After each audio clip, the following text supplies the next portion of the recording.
દિલ્હીમાં થયેલા બ્લાસ્ટની ઘટનાના પગલે સુરત શહેરમાં એલર્ટ જાહેર કરવામાં આવ્યું છે। પોલીસ કમિશનરે મોડી સાંજે અધિકારીઓ સાથે બેઠક બોલાવીને સુરક્ષાના પગલાં કડક રાખવા સૂચના આપી। શહેરમાં સતત પેટ્રોલિંગ તથા વાહન ચેકિંગ વધારવામાં આવ્યું છે। બેસ્તાન સહિતના વિસ્તારોમાં રાત્રે પોલીસ દ્વારા વાહનો અને લોકોની બેગોની તપાસ હાથ ધરાઈ। હજીરા કાંઠા વિસ્તારમાં ડીસીપી સહિતના અધિકારીઓએ બોટ મારફતે પેટ્રોલિંગ કર્યું। પોલીસ કમિશનરે ડ્રોનથી આવા વિસ્તારોમાં નજર રાખવા તેમજ શંકાસ્પદ ચીજ મળી આવે તો તાત્કાલિક તપાસ કરવા આદેશ આપ્યા છે।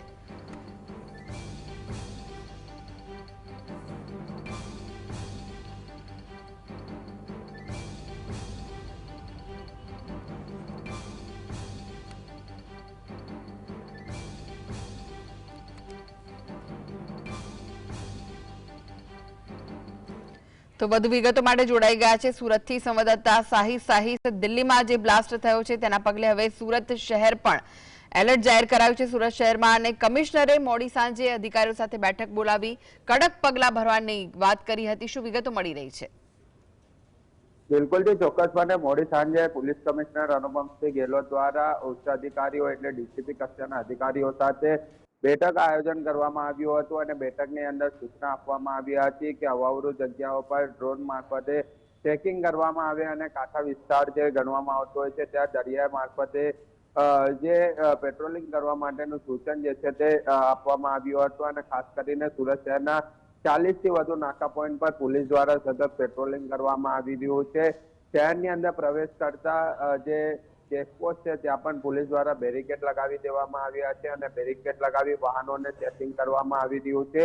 બેસ્તાન વિસ્તારમાં ગત રોજ મોડી રાત્રે પણ જે રીતના લક્ઝરી બસ જે છે તે શહેરમાં પ્રવેશ કરતી હોય ત્યારે બસની અંદર પણ ખાસ કરીને બેગોની ચેકિંગ જે છે તે કરવામાં આવ્યું હતું। સાથે સાથે રેલવે સ્ટેશન હોય, એરપોર્ટ હોય કે ભીડભાડવાળી જગ્યાઓ પર પોલીસ દ્વારા ચેકિંગ રાખવા માટેનું સૂચન જે છે તે કરી દેવામાં આવ્યું છે। ત્યારે સુરત શહેર પોલીસ કમિશનરના સૂચના બાદ જે છે તે ઉચ્ચ અધિકારીઓ એલર્ટ મોડ પર જોવા મળી રહ્યા છે। દિલ્હીની અંદર બ્લાસ્ટની ઘટના સામે આવી છે અને તેને જ લઈને કોઈ પણ શંકાસ્પદ વસ્તુઓ જો મળી આવે અથવા તો અવાવરૂ જગ્યાઓ પર કોઈ પણ શંકાસ્પદ વાહનો હોય અથવા તો ગાડી મળી આવે તો કબજે કરવા માટેની પણ કાર્યવાહી જે છે તે કરવા માટેનું સૂચન જે છે તે આપવામાં આવી રહ્યું છે। એટલે દરિયાઈ મારફતે પણ ખાસ કરીને જ્યારે એલર્ટ આપવામાં આવ્યું હોય ત્યારે ડીસીપી સહિતના સ્થાનિક પોલીસ સ્ટેશનના પીઆઈ કક્ષાના અધિકારીઓ દરિયા કાંઠા વિસ્તારની અંદર એલર્ટ મોડ પર જોવા મળી રહ્યા છે અને ખાસ કરીને શહેરના રેલવે સ્ટેશન હોય, ભાગળ વિસ્તાર હોય કે પછી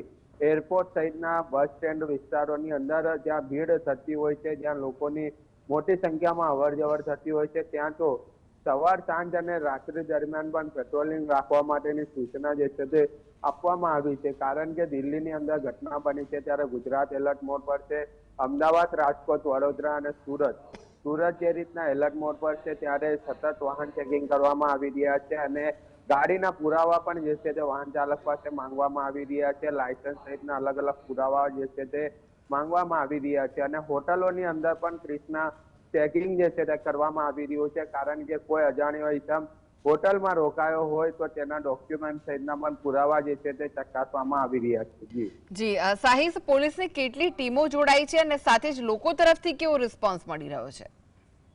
બિલકુલ તે ચોક્કસપણે જ્યારે દિલ્હીની અંદર ઘટના બની હતી અને સૌપ્રથમ ઘટના બનતાની સાથે જ સુરત શહેર દ્વારા પણ તાત્કાલિક ધોરણે ચેકિંગ કરવામાં આવ્યું હતું ત્યારે લોકોની અંદર ક્યાંક ને ક્યાંક ગભરાટ એટલે કે પેનિક જેવો માહોલ જોવા મળ્યો હતો। પરંતુ જીએસટીવીની ટીમ દ્વારા પોલીસ કમિશનર જોડે વાતચીત કરવામાં આવી હતી અને તેમને પણ જણાવ્યું હતું કે લોકોને પેનિક થવાની જરૂર નથી, લોકોને ડરવાની જરૂર નથી। કારણ કે રૂટીન કામગીરીની સાથે સાથે જે દિલ્હીની અંદર ઘટના બની છે ત્યારે કડક હવે કામગીરી કરવામાં આવી રહી છે। આવનારા સમય દરમિયાન 30 બસ આવી રહ્યું છે।